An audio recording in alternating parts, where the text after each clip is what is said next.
Namaste. So today I wanted to tell the story of Ajamala. The story comes in Srimad Bhagavatham and it emphasizes the importance of chanting the divine name. So long time ago in ancient India, a person named Ajamala lived. He came from a very good lineage. He lived a very righteous life. He followed Vedic traditions and did yajnas and led his life. One day he goes to the forest to collect dry wood for his yajna. There he meets a woman.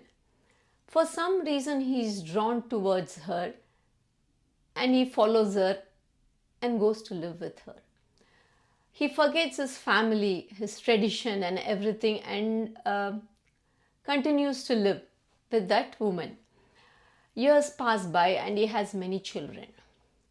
And he also resorts to all unethical means to support his family.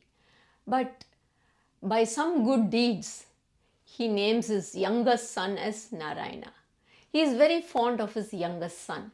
He keeps calling out Narayana, Narayana. He keeps calling out to him and asking him, Narayana, did you eat? Narayana, did you sleep well? Did you play? So he keeps constantly calling out Narayana, Narayana. Years pass by and Ajamala is in his last stages of his life. One day he is lying on his bed and he could see the Yamadutas, the messengers of Yama, coming with the news in their hands. So out of desperation he calls out to his son, Narayana, Narayana.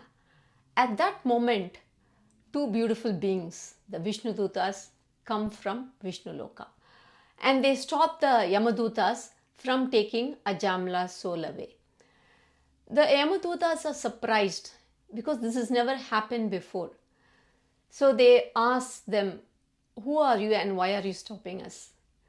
The Vishnudutas say that we are from Vishnu Loka and you cannot take Ajamala's soul away because he chanted the divine name Narayana in his last breath.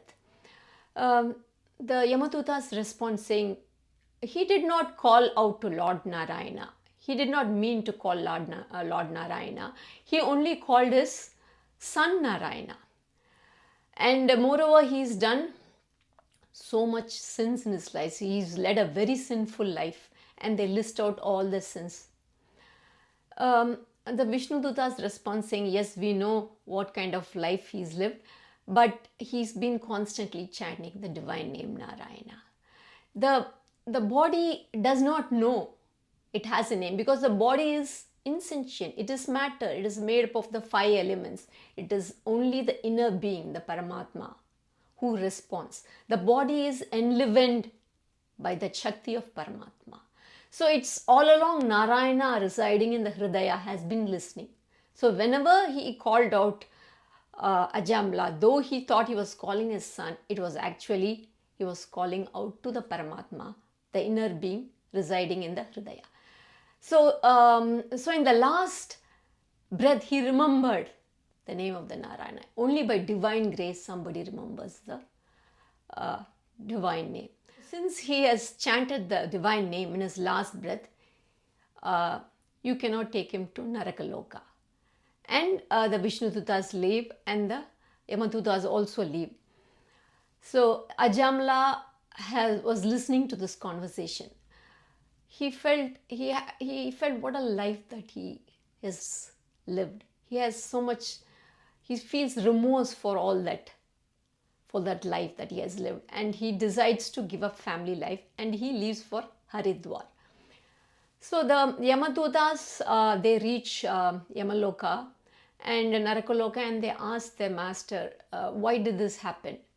So Lord Yama says that they are the devotees of the Lord. This place, Narakaloka, is not the place for them. They will reach higher realms. So the next time you go, you see such devotees, just do a pradakshina, circumambulate and leave the place. So that is the advice Lord Yama gives to the Yamadutas.